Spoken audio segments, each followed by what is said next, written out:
Hey everybody! All right, we are recording. So I apologize to everybody that had any challenges with the director's live broadcast their Friday morning. It's now, an hour later, and we're doing it because everything's working now. Isn't that funny how the beauty of technology and the internet, everything's working. So we're streaming this and recording it for you. APWA, Leadership in Changing Times, the director's track, Agent of Change. This is our coaching session. So we have some questions that we're going to answer, and then we're going to talk about a model for the implementation of change, a process for making change happen, a way to implement change without causing huge bumps and challenges. That's not to say that people will like the change. Let's be clear. I'm not saying that. But at least we provide them a process so they have some sense of safety and security. At least they know how the change is implemented. Not necessarily that they like the change, but we'll talk about all that in a moment. So this is a coaching session, but it's really a teaching session as well. So I'm going to limit the number of questions, although we did have some questions that came in. So I want to address those questions first, and then we'll get into change. I'm going to look at my computer over here because that's where the questions are.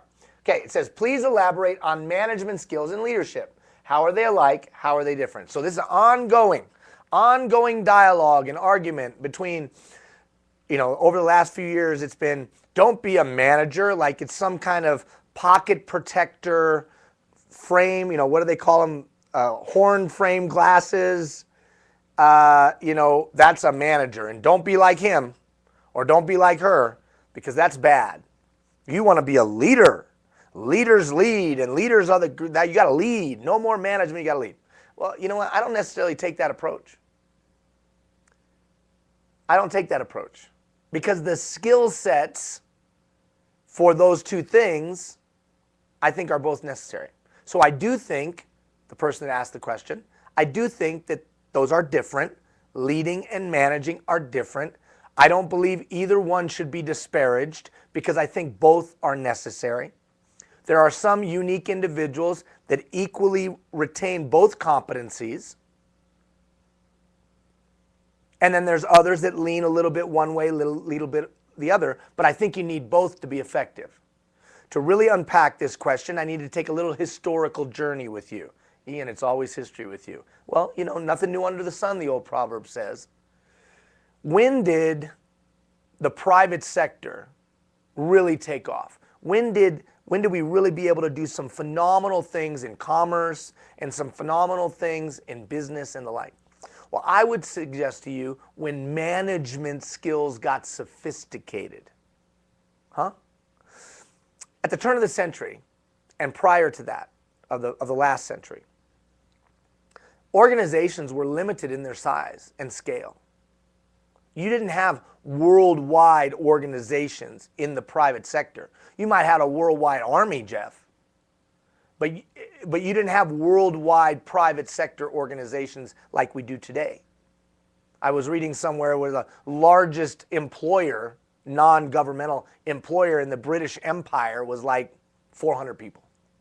Like a textile plant in one of the outside communities of London, where they had those kids working in there and had 400 kids working. I don't know.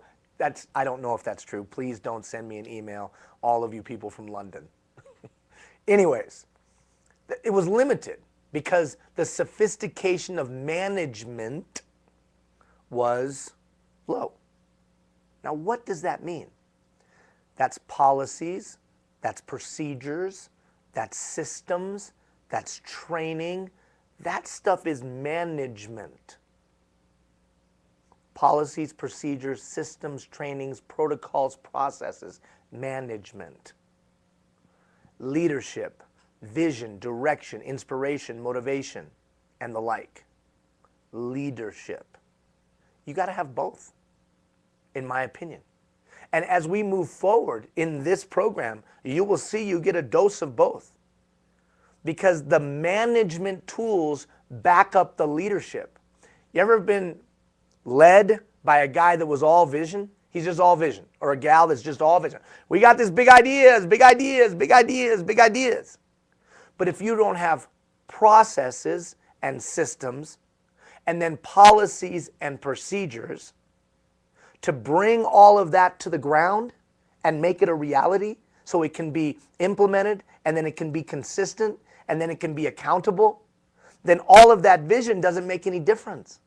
Conversely, if all you got is a guy or a gal that's policies, procedures, systems, and processes and protocols, but there's no why, no deep and compelling why, there's no vision and direction, there's no inspiration, there's no marshaling of human capital by identifying talent and then drawing that talent out. If there's no way to tap into the collective intelligence, well then it's no good. So it's both. So these people that are disparaging management and the management of people, you don't want to manage people. You got to have both, dude. You got to have both. When did business really take off? Through the sophistication of management of people. In the past, 1,000 years ago, we managed people like this. You need to take that dirt, make it into a brick, and then you need to put it on that thing that's going to become a pyramid. And if you don't, I will kill you. And everybody was like, oh, okay, well, I don't want to die today, so let me just work myself into the ground. But as time went along, we became more and more sophisticated in our management of people. Training, processes, systems, protocols, accountability. So now we have performance management tools. So I don't know if that's an adequate answer because it's a long, big answer. It's not something you roll out in 2 minutes. But if I was to make it clear and concise, it would be this.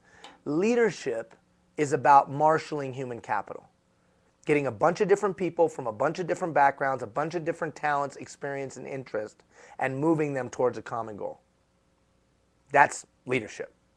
Underneath that, the competencies to do that, which we're talking about in this program. You got to be able to change things. You got to be able to create systems. You got to be able to get people to take greater responsibility. You got to be able to plan, and you got to be able to continue that over a long period of time. This is very basic. Management is the processes, the protocols, the systems, the procedures that support the doing of all that. Delegation supports a good leader. But delegation is management. It is a management tool. Motivation is a leadership quality. However, you better have processes and systems and protocols to support motivating people. Could be this. Could be rewards and recognition programs. Could be more sophisticated than that. It could be allowing employees to take greater responsibility and have a greater say in their workplace. And then processes and systems that support that.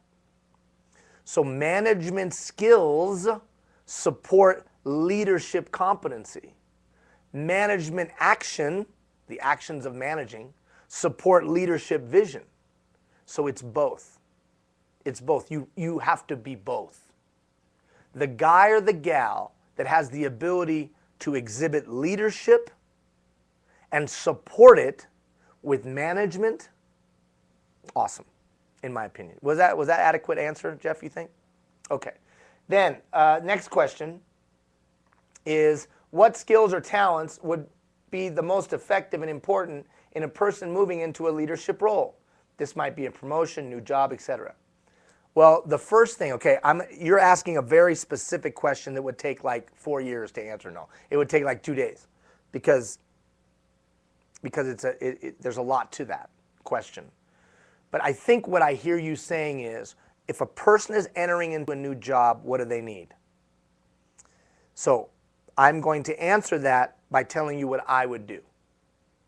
So the number one skill that I think needs to be deployed when taking over a new department, a new division, or elevating into a new place, the number one skill, listening. Listening. Why is that? Well, because I need to listen. Because before I know what skills I'll need to utilize, I got to find out what's going on. So I take over a new crew of 5 at the water treatment plant or in engineering department, admin, or out on a plow or whatever, or in a park. I'm not going to come in and start telling everybody what to do. I'm going to spend the first couple weeks doing nothing but listening and learning. So in that sense, what skill? The skill would be listening. Then another skill, patience. Because I'm going to resist controlling everything immediately and showing everybody who's boss. I'm going to come in slow and light. I'm going to find out what's going on. I'm going to read people's personalities. I'm going to understand people's communication style, as we've talked about. I'm going to understand people's leadership style, just like we talked about just 2 weeks ago. I'm going to understand the people before I determine the best way to lead them. The best way to lead them. So your question of what skills and talents would be most effective, important for a person moving into leadership, that's the talent of listening, the talent of patience, although I don't know if patience is a talent, but it's a skill. So I guess those are skills. The skill of listening, the skill of patience. Because in today's day and age, the new boss that walks in and starts ripping and tearing and starts telling everybody what's going to happen because there's a new sheriff in town, that is going to be immediately met with attitudinal barrier.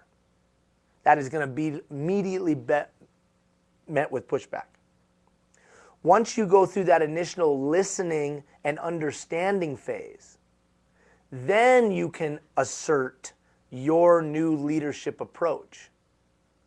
This is, now that I better understand the way things run, now that I better understand you, and now that you've gotten to know me a little bit, let me tell you how we're going to be doing things around here now. And if you're smart, you will have gotten input from everybody. Now, the person that asked that question, listen very closely. The answer to that question will be over the next 15 or 12 weeks, whatever it is, 11 weeks. The skills that you need to take over a new task as a leader, you will learn as we walk this thing out.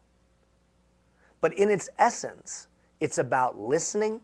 In its essence, it's about building relationships. In its essence, it's about understanding.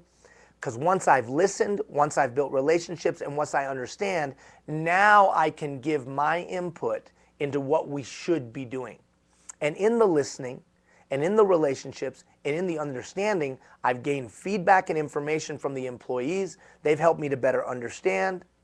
And now I can deploy the appropriate approaches, leadership approaches. And what's funny is one of those leadership approaches might be, this place is crap, nobody's following the standards, and so we've got to reinsert standards. Or everything's running pretty smooth around here, I don't need to make a lot of changes, maybe just tweak here and there. But you don't know any of that till you take some time to listen, build relationships, and understand. To recap your question, what skills? I need to be able to listen, 80% listening, 20% talking. Look at that email that was sent out 2 weeks ago on Monday of building trusting relationships. I need to be able to understand. We talked about that in the change continuum. I write it, I read it, I hear it, I talk it, I think it, I do it so I can gain greater understanding. And then in the relationships, in the listening, and then the listening like they're going to die at midnight. If you perfect those skills, then you're going to be able to drop into any environment of any situation and lead it. Now, one little comma to that. Then you can exert your leadership. And you'll back that up with management procedures and protocols. Well, when do I learn those? Over the coming weeks, we're going to learn those management procedures and protocols.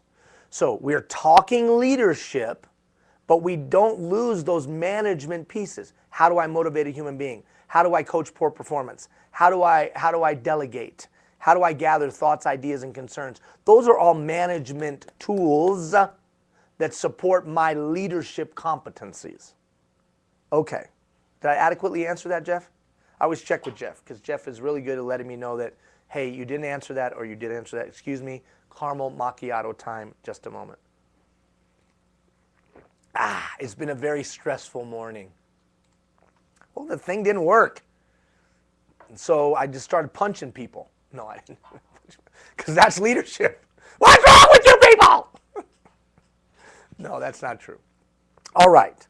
So those are the questions. Now, I did get a couple questions about the change model, and so I'll address those when we get to them, because I have them right here, because they came in right at the beginning of the broadcast, so I have them. All right, your handout. Now, normally, pardon me, normally you don't. Can you shut off my mic real quick?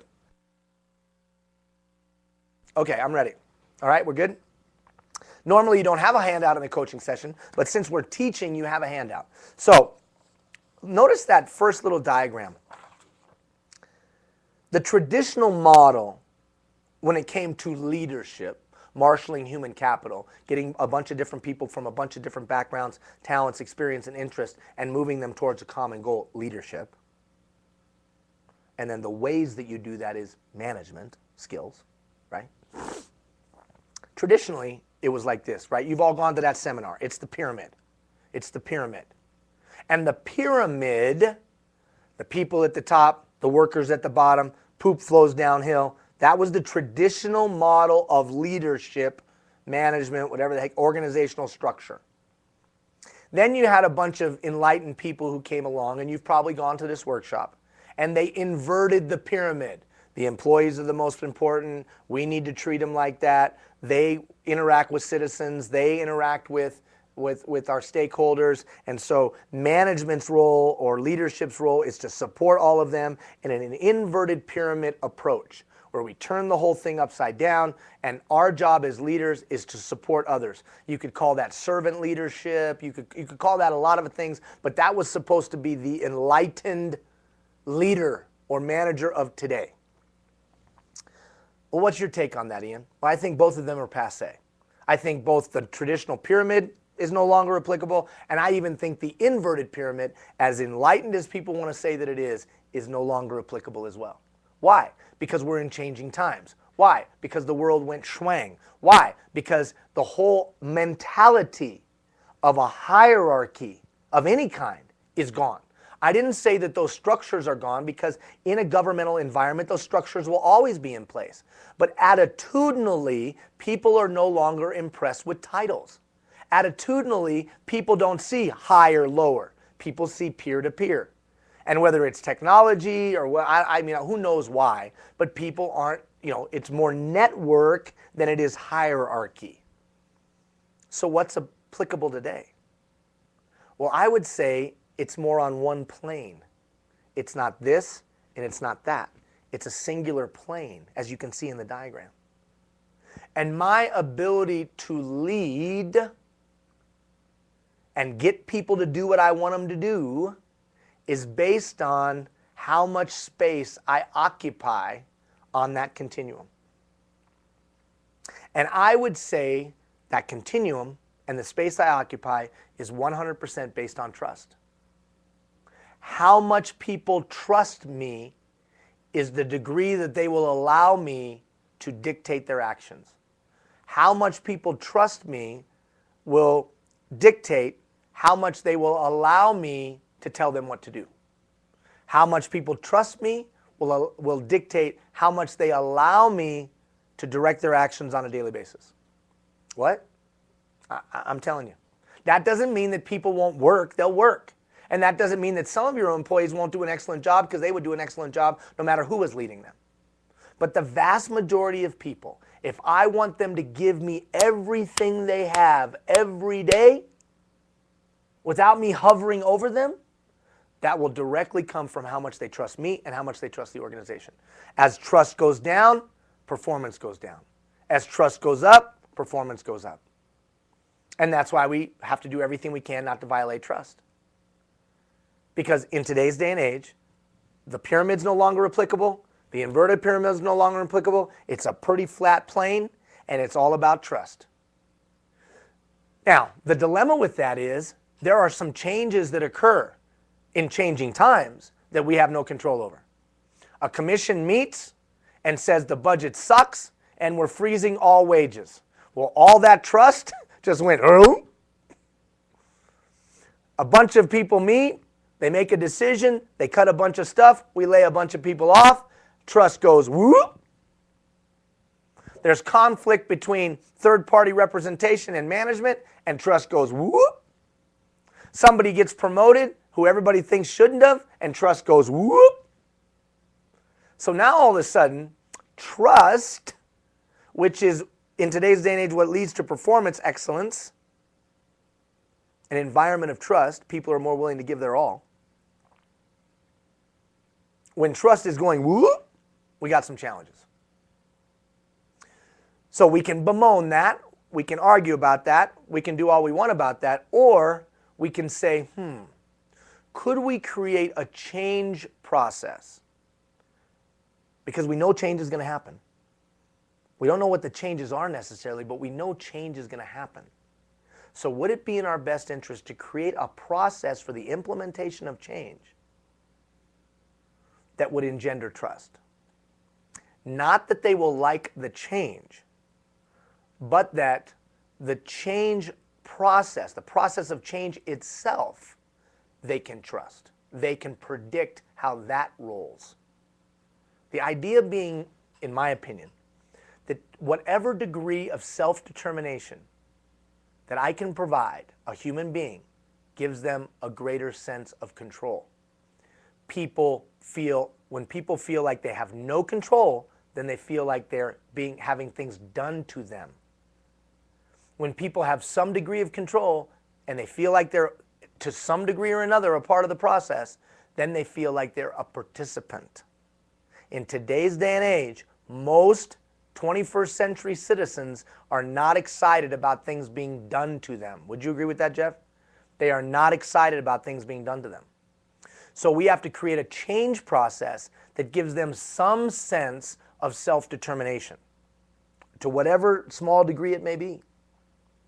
So the change process that we're going to go through today, I think, does that.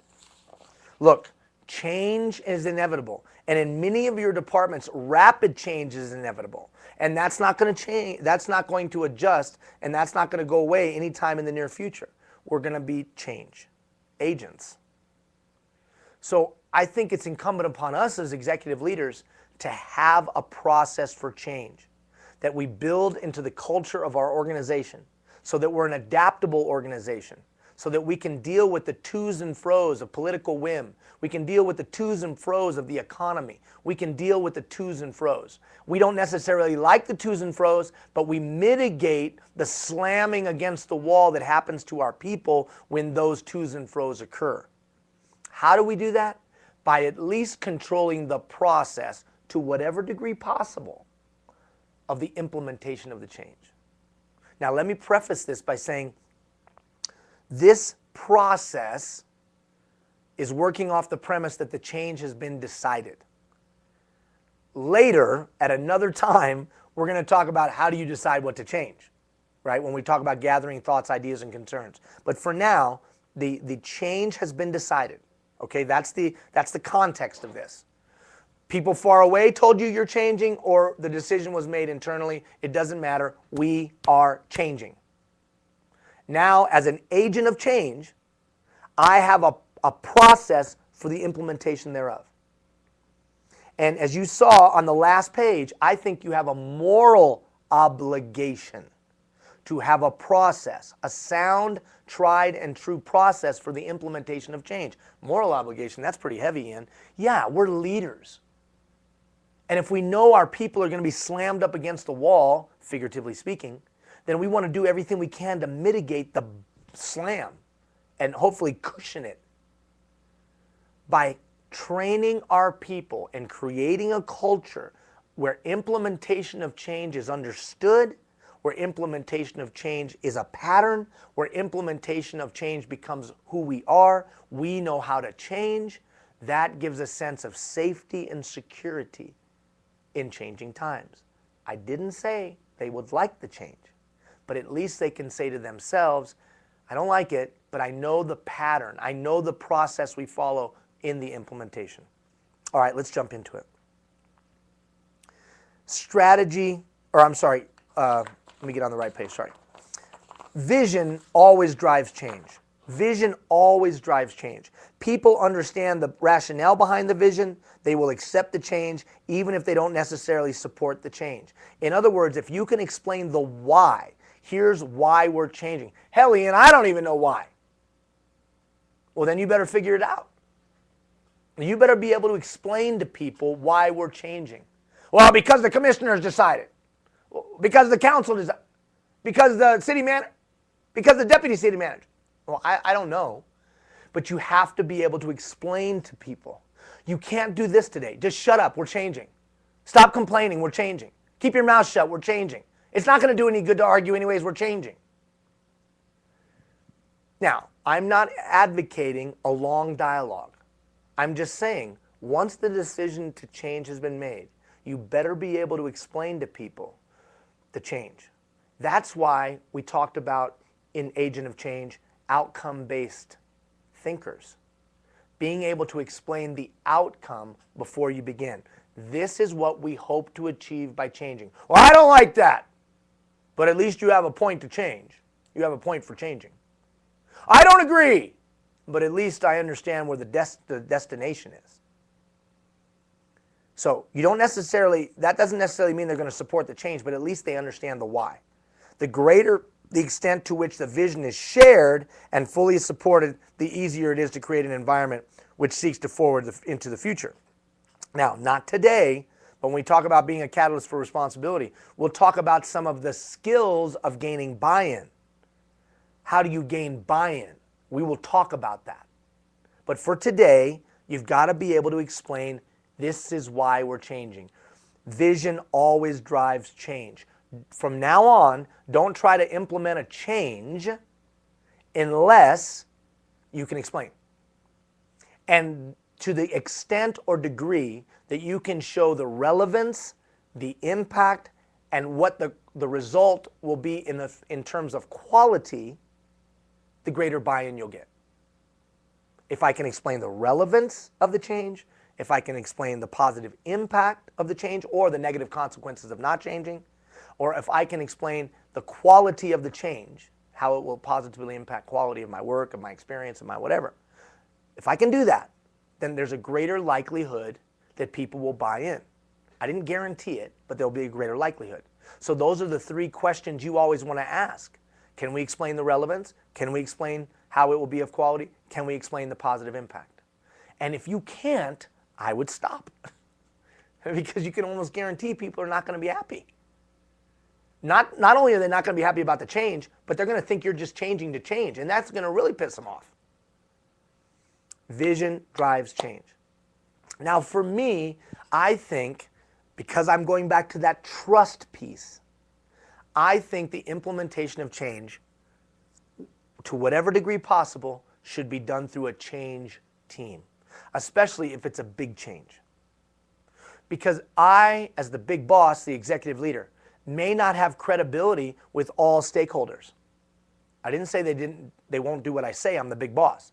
But I might not have credibility or trusting relationship with all of the stakeholders. So I've got to get surrogates. I've got to get people with me who people do trust. I call that the change team. I would suggest when implementing change, you should assemble a change team. Why? Well, that's because there's a greater depth of experience and knowledge to help me change and help us change. I need their vocational expertise and knowledge in the various areas. It provides a greater base of energy. If it's just me, then it's Ian's thing. As soon as we get those other people involved, it's no longer just Ian's thing. It forces the organization to think because I got other voices involved, so we have to think. And again, to whatever degree possible. Provides a better base of relationships. Those people have a sphere of influence that they operate in. Now I've expanded my sphere of influence through them. It communicates a sense of importance. If I form a team to implement the change, everybody goes, wow, this is important. And if they're respected frontline and mid-level people, people will really take it important, really think it's important. Now for me, it could be anywhere from 3 to 7 people. 3 to 7 people. It doesn't have to be huge. It would be relevant, or it would be commensurate to the number of people that are involved in the change.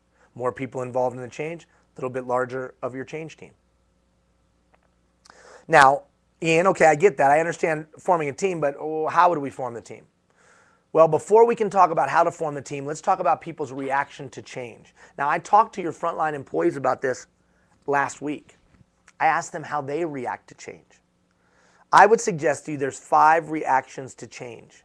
5 reactions to change. And I think it's in our best interest to proactively project how we think people are going to react to the change. Why? Because we have a limited amount of time, a limited amount of energy, and a limited amount of resources at our disposal. Limited time, energy, and resources at our disposal. So we can't spread ourselves to everybody. So we probably should pick out where we need to focus our energy because it's finite. So I'm going to size up people. Now, I'm not pigeonholing people necessarily, but I'm going to try to give some projection or some assumption of how people might react to the change. And there's 5 reactions to the change. 1, early risers. These are people that get it. In other words, they're totally into change. It wouldn't matter what the change is, they just like to change, which isn't always good, but they like to change. So when you say we're changing, they're like, thank God, I'm tired of the way we do things around here. Let's change it. Early risers. They don't need a lot of information around the change. They're just eager to change because that's their personality. Then you have early adapters. These are people that are okay with change. They have no problem with change. They're good with change. But the challenge is that they would like to know a little bit of why we're changing. They're not the early riser, change for just change's sake. They are okay with change. They are on board. They're comfortable, but they would like some explanation of why we're doing it. Then you have what I call the crowd. The crowd. You could also call them sheeple. Sheep people. Now, that's not to be disparaging. That's just to say they're okay with it. We know whatever. Just whatever. I got other things to do in my life. Whatever we're going to do here is fine. I don't care. Now, before you ridicule that, you think about times in your own life where you've been okay with it. You've just gone along with the program. The crowd. 4th, legitimizers. The legitimizer. Well, what do you mean by the legitimizer? The legitimizer is the individual who gains their legitimacy because they say or do what the crowd wants to say and wants to do but doesn't. Oftentimes they speak for the crowd in real terms, not think they speak for the crowd, they really do. They have significant influence over the crowd. The best example I always give is this. At the end of a meeting, when we're all looking at our watches saying, it's almost over, it's almost over, it's almost over, the leader of the meeting says, any more questions? And everybody in their mind says, please, no more questions. God, please, no more questions. I just want to get out of here, please. And then somebody raises their hand. And we all go like this, ugh. That guy or gal, that's a legitimizer. What do you mean? Because they're going to ask the question. They're going to ask the question they feel like needs to be asked. Now, they come off sometimes being negative. Sometimes they come off being the malcontent. Sometimes they come off being the poop disturber. But they're really not. They're not a resistor. They care. That's why they're asking. And they don't really care. They care about the organization and their work. And that's why they're asking. But they really don't care what anybody thinks of them. Because they're a strong enough person to say, hey, I want an answer. Hey, what about this? Hey, why aren't we that? The legitimizer cares, even though they may come off as a resistor. Then, the resistor, the person who is against. From the moment they hear about it, from second one, they are not up for that. And they will openly and quietly resist. They are resistant. Why are they resistant? Are they a bad person? Well, stop and think about this. Has there ever been a time where you've resisted a change? It could be because everything else in their life is turmoil, and this was the one stability, the one stable thing they had going. Or it could be that they don't like you personally. Or it could be some other myriad of reasons. It doesn't matter. They're just resistant. 5 reactions to change. And you know what? I know that's accurate. I know it because anecdotally and scientifically through research, I know that is true. Here's the tough part. The tough part is if you think about your own life, you've been all 5 of those. At some point At some time, at some place, you've been all 5 of those. Now here's another observation you can make. When implementing change, if I look by percentage, I only need to focus my energy on a couple places. The early riser is going to be on board because the early riser is going to be on board. The early adapter is going to be on board if I just do what Ian said earlier. Vision drives change. If I can explain the why, if I can give some reasoning, if I can explain the relevance, the impact, and the potential quality, if I can explain that, then the early adapter is going to be on board. So the early riser and early adapter are going to be on board. The crowd's going to be on board whichever way the polarity is the strongest. If the polarity is positive, the crowd's going to go that way. If the polarity is negative, stronger polarity is negative, they're going to go that way. So the crowd's going whichever way is the strongest.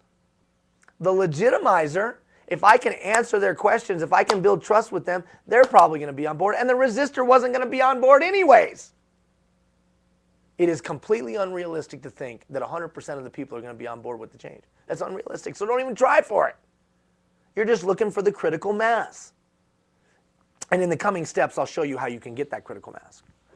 But for now, I've got a change team because I know I need them to help me implement for all the reasons I mentioned before. Then I've got these reactions to change. Now I need to populate that change team. I'm not just populating it with early risers because then no one would take it seriously. But I'm not just populating it with resistors or any resistors at all because then it would be a pain in my butt. I'm going to balance it. I'm probably going to have some early adapters and I'm probably going to have some legitimizers. I'm probably going to have those 2 things. That's the problem with having your phone on. People are texting you. But I can't get the emails if I don't do that, right?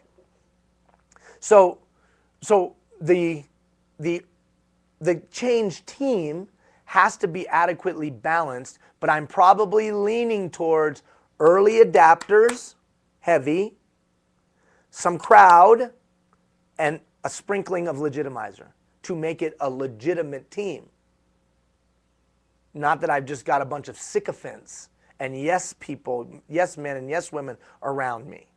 That I've built a solid, diverse team that will help me. Now, I wouldn't put an early riser in there, and I wouldn't put a resistor in there, but I'd put a couple from the middle. A change team should be biased towards those who are in favor of the change, for sure, but also include 1 or 2 legitimizers who will lend credibility to the team. All right, strategy for change. So when I sit down now for the first meeting with the change team, now how do I get them, Ian? I go to them and say, you know that we're talking about implementing this change, and I want to make it as smooth as possible. I know that not everybody agrees with the change, but I want to make the change itself as smooth as possible because we don't have a choice. We are doing this. So I'd like to mitigate the impact on people by having the employees be actively involved in how we do the change. Not the what and the why, but the how. Benjamin Franklin said, let the people closest to the problem help solve the problem. So in that spirit, I'm going to let the people be involved in the how we implement the change. Self-determination to whatever degree possible is the key here because that helps build trust and gives people a sense of a say. Even if it's minor, that sense of a say gives them, well, I don't like the change, but at least I'm involved in the implementation. So when I sit down with the change team, we talk through first, the inviting. So I'm going to go sit down with individuals that I've identified, and I'm going to just explain that to them. I know we all might not agree with the change, but I'd like to mitigate the risk of this thing being a big mushroom cloud. And I would like you to be involved in helping me implement. I don't agree with it. I get that, Bob. But you know what? You're well respected.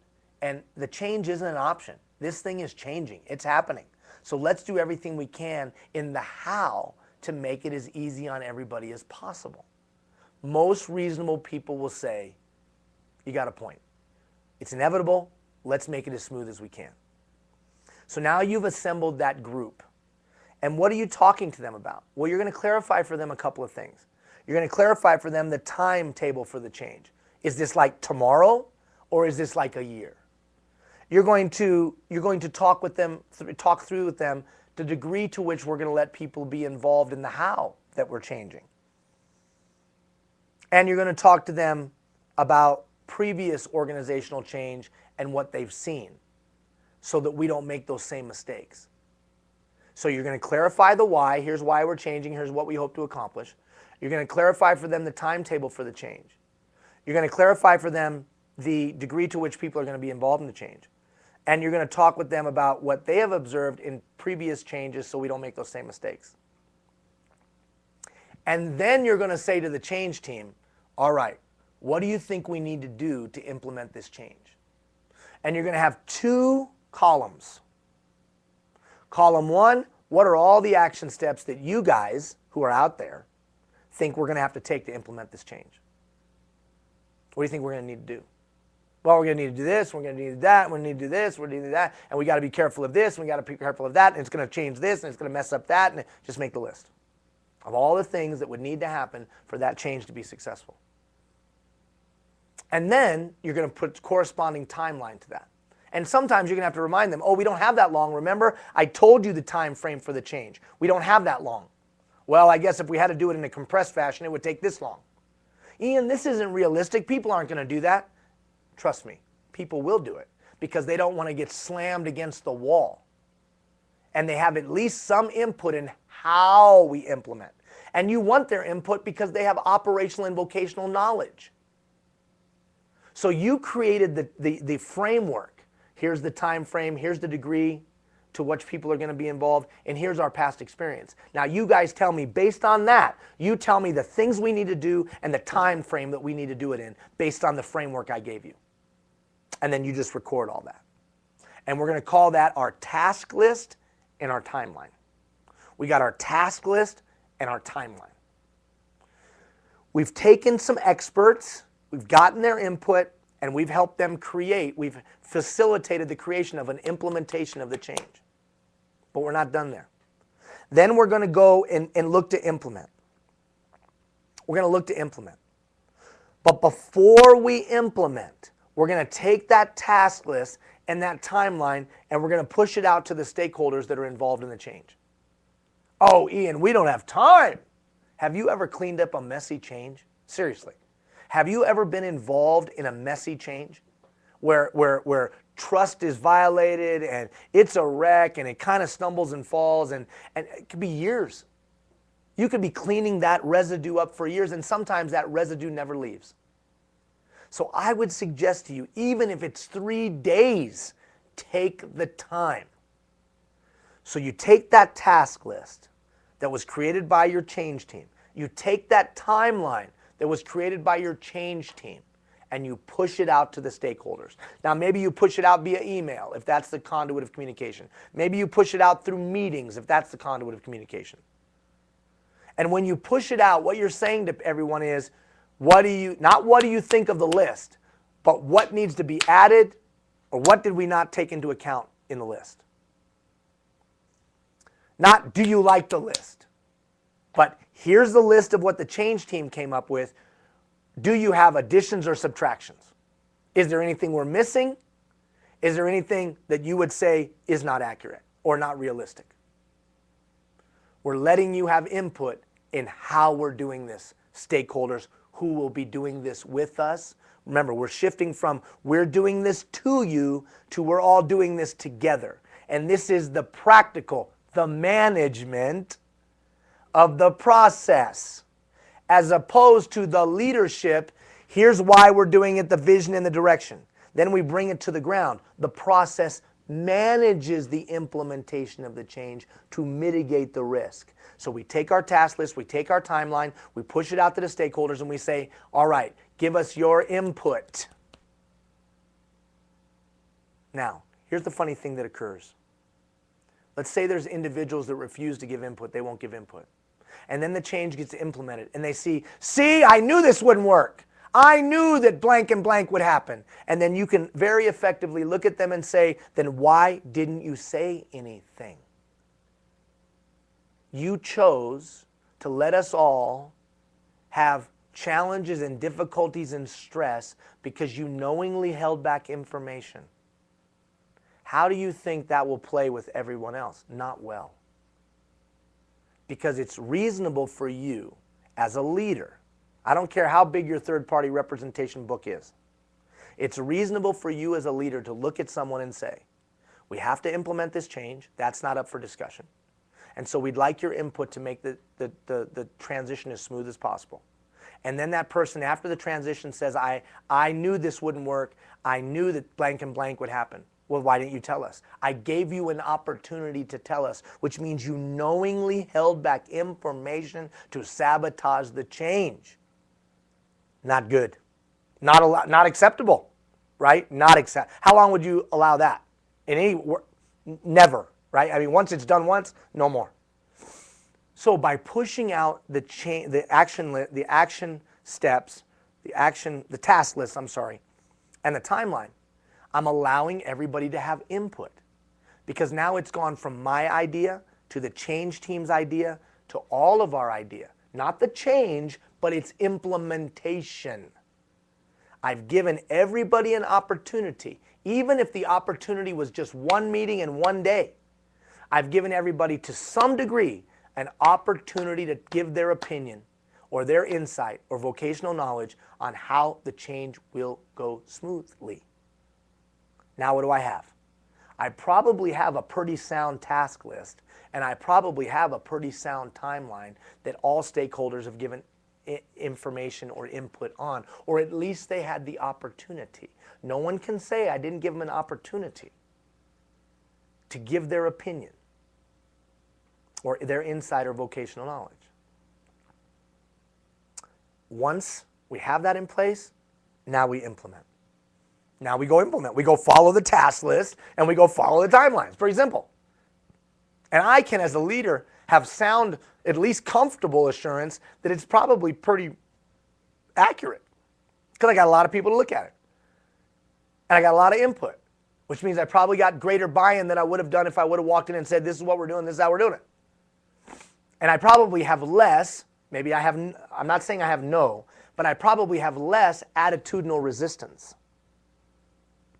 Because people can say, at minimum, well, at least I had some input. I'm not excited about this, but at least I had some input on the change itself. All right, now we begin to implement. Once we begin to implement, I would meet with my change team regularly. Now, regularly is commensurate to the vastness of the change. So if it's this big, intense department-wide, we might be meeting every day or every week, month, whatever. But we're going to meet. Why am I meeting with the change team? Because they're out amongst the troops. They're out amongst the people. If I walk in and say to everybody, how's this change going? It's fine, yeah, it's good. But when they walk in and say, how's it going? Trust me, they're going to hear it. And you need that unfiltered communication to ensure that the change and the action and the timeline, task and the timeline is being followed. So let's say it's a once a week thing. We meet once a week. Okay, everybody, how's it going out there? Well, we're going good. Everything, we're following the task list timeline. A little rumbling, but we expected that because we had a couple resistors. But for the most part, we're moving right along. Oh, we're good, we're good, we're good. Oh, it's a mess over here. Oh, it's a mess. Oh, tell me about the mess. Now, they have on-the-ground perspective. They have in-the-trenches perspective. Tell me about it. Tell me about what's going on. Well, you know, Bob's not on board. And Bob's got a lot of influence. Now, I got to diagnose this. Right now, your emerging leaders are talking about performance management. So I got to apply some performance management here. So I got to ask some open-ended questions. Well, in your opinion, Joe, do you think, as you're seeing it all unfold, is it an issue of everybody or is it an issue of just Bob? Well, I think it's everybody. Okay, well, if it's everybody, it can only be one or two things. It can either only be training, we didn't train right, or it can be policy and procedure. So training was poor, we didn't implement appropriately the training, no one got trained on the change. Or the policy and procedure we're utilizing is bad. So the change is good, but the policy and procedure for the implementation of the change is bad. Or they're not clear on the expectations. So either we didn't explain to them what we expect, or the policy and procedure for what we expect in them to do it isn't good, or the training was poor. It's only one of those three things. So if I hear that there's mass problems, I'm looking in those 3 areas, and then I'm rectifying, right? I'm taking action. And if it's not one, then I'm taking action on the next. And if that didn't work, then I'm taking action on the next. Yeah, but what if the whole crew's against it and they're just resisting it? Really? Well, then that's called a riot, and it's called anarchy, and you've got bigger problems than you think. Because in most instances, you're not going to have wholesale, complete, and total resistance. And if you do, then maybe you got a problem in the change.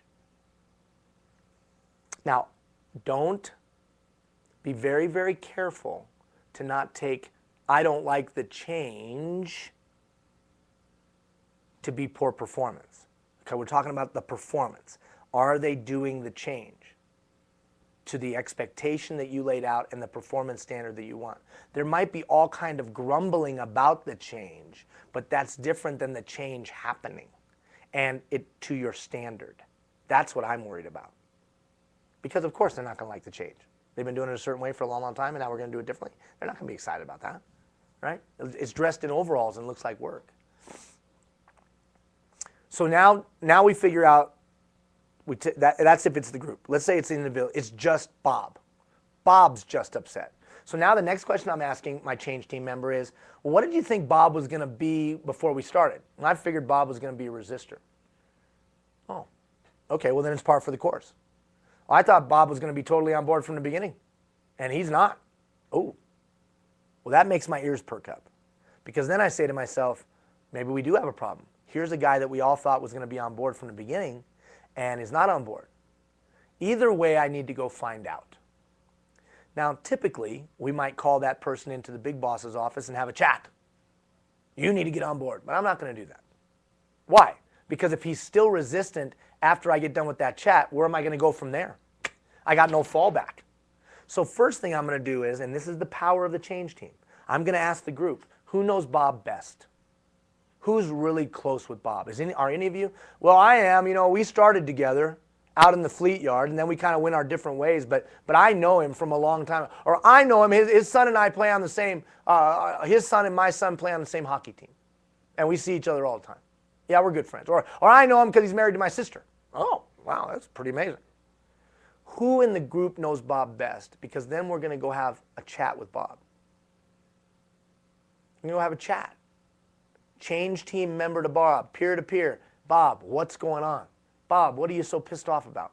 Bob, what do you not like about this? Let's just have a real discussion. So you, as the leader, can find out what's really going on peer to peer, and then that can be reported back to you. And suggested verbiage or phrasing for that is simple. It's just, Bob, what's going on? You know we got to do this. Why are you so angry? Or why are you so resistant? Or why are you so upset? You might even suggest something like this. Bob, under what conditions are you going to get on board, man? What is it going to take to get you on board with this thing? Because, man, it's really gumming up the works. Or under what conditions are you just going to shut up? Now, you might not say it like that. But you got to find out the attitudinal barrier that is preventing Bob from getting on board. You're assuming that it's been well trained. You're assuming that people are clear on the expectations, and you're assuming that the policies and procedures are sound. Where is that assumption coming from? Because you vetted it twice. You had the implementation of the change idea, then you vetted it through a change team that has knowledge, then you vetted it through all these stakeholders. It should be pretty sound. I didn't say people would like the change, but the implementation should be pretty sound because you vetted it 3 times. But this guy is not happy. So there must be some attitudinal barrier. And he's gumming up the works. You got to go find it out. You're probably better off finding it out through someone that he trusts. Because when you go to talk to them, it's going to be a filtered conversation. Then that person, that change team member, comes back and reports to you. And that's where you have to make some tactical decisions, which are different than strategic decisions. The tactical decision. He's pissed. And he said he's going to do everything he possibly can to stop the change. Wow. I got 2 choices. I got to say to myself, do I have enough momentum amongst the group that we can keep marching on, and he's just going to sound like a banging gong in the wilderness, and eventually the group, through peer pressure, is going to tell him to shut up? Or does he have enough influence that I got to stop the bus and personally handle it. Now, I don't know the answer to that because I've seen it go both ways. Only you and the change team know the answer to that. Or you and your executive team know the answer to that. But I would ask myself that question because it isn't always one or the other. It's a tactical decision. Leadership is nuanced. Management is pretty cut and dry. Policy, procedure, system, protocol. Right, Jeff? That's pretty cut and dry because we have policy, procedures, systems, protocols, processes. Leadership is a little bit more nuanced. It's more of an art. Do I go and take him on or her on myself, or do I just let the momentum of the change and the group and the critical mass keep on marching forward, and then the peers will take care of him? I don't have the answer. I just know it's one or the other. Once I've made that decision, we're moving forward. I've either gone and addressed it with him. Under what conditions will you get on board? Look, we don't have a choice here. The change is actually happening. I gave people an opportunity to give input. I tried to get everybody involved to the degree that I possibly could. That's reasonable, and it's reasonable for me to ask you to change. Now you either need to get on board or you're going to get left. And I think you can say that in a respectful way. I think you can say that in a dignified way. I think you can give them their dignity and treat them with respect. But you have to draw the line in the sand and say, I'm sorry, Bob, we're changing, brother. Brother, I'm sorry. Now, if you want to get on board and help us mitigate the discomfort as much as possible, I would invite you to do so, but know this, we're changing. And then you might say, under what conditions can I get you on board with the change? And then act accordingly. All right. Now, once you've had those chats and have that dialogue, then you're continuing to meet with your change team to find out how's the implementation going. You're revisiting that task list and timeline routinely. And I know we're going a little long. Keep me on track time-wise, Jeff. So we're routinely revisiting that task list and timeline. Are we on track? Is it still relevant? Is it still applicable? Did we make some mistakes when developing it? Do we need to adjust? But at some point, we have implemented the change. But we're not done. One of the biggest mistakes we make when implementing change, I believe, is we never tell anybody if the change worked. We never say to anybody, remember that big whole hullabaloo we had because we were going to change to do X, Y, and Z and accomplish A, B, and C? Let us report back to you now. Trust. How many times have you gone through a change and wondered to yourself, I just killed myself for months. Was it worth a damn? Even if somebody came back to you and said, you know what, it wasn't worth a damn, and it didn't do what we thought it would do, we're sorry. Even that would be better than silence, just to another crisis, moving on to another crisis. So once the implementation of the changes occurred, there is some review or analysis. First is, how did the change that we want, did the expectations, the standards, the whatever, did the change actually benefit the way we had hoped that it would? Some kind of analysis of that and some kind of report back to the stakeholders. And then sitting down with the change team and saying, how did we do at changing? I want to have an organization that gets really good at changing. Why? For safety, security, and peace of mind. No, we can't always agree with the changes that happen around here, but at least I know the process we follow when change occurs. It gives me some comfort level. I know we form a change team. I know we create task lists and timelines. I know that I'll have a little bit of input, even if it's minor, in my own destiny. And then I know we'll implement it with the change team and I can give feedback and we can make adjustments accordingly. I at least know that. I may not be able to control the unknown in offices far away from me, but at least I can control that known. That creates a sense of safety and security. In summary. Oh, and then that learning. How did we do it changing? We put it on paper and we put it in a binder and we set it right there so that the next time we change, we bring it down, lay it down and say, here's what we learned from the last change. Let's make sure we don't make those mistakes. Here's what we learned from the last change. Let's make sure we do these things that were really effective. And then we just create a pattern of getting really good at changing, and we're an adaptable organization. Using a structured approach for change will not guarantee success. Flexibility and common sense will be needed to determine the degree to which this approach needs to be followed. These are concepts that you then need to mold to your situation. This approach is designed for major changes associated with an organization stepping out of its reach, its vision. Smaller changes will not need to go through each stage in detail, although the principles outlined should be followed. And look at the big bubble. Agents of change understand it's our moral obligation to master this thing called change. I have a moral obligation to my people to do all that I can as a leader to create processes and systems that manage the implementation of change. Moral obligation. That's the degree and level that I think it has to be in my heart. I got to be really good at changing things. The agent of change is really good at changing them, really good at changing their environment. I don't like your change process. I think it sucks. That's the caramel macchiato talking. I think it sucks. Okay, well that's cool. I don't care. There's a million ways to get up a hill, dude. Just have one. Have one that's well laid out. Have one that can be articulated. Have one that includes people. Have a change process that has these basic principles in place. If you don't like this one, it doesn't fit your style, great. But you better have the basic principles in place because the basic principles are what the times require. You don't like Ian's thing? Fine. Go to the University of Google and type in change processes, and you'll get 495,000 responses in 1.29 seconds. All right. Sorry for the delay on the broadcast. I apologize. On Monday morning, you're going to get an email. That email is going to be kind of funny. It's going to give you a new management style. But it's also going to remind people to watch this archive. And it's also going to have a link. A link to what? It's time to give me your one thing. We've had plenty of time now. We've had 5 weeks for you to identify your one thing. Then we had you take a leadership history survey where you could check out where you've come from and how you got to be what you are.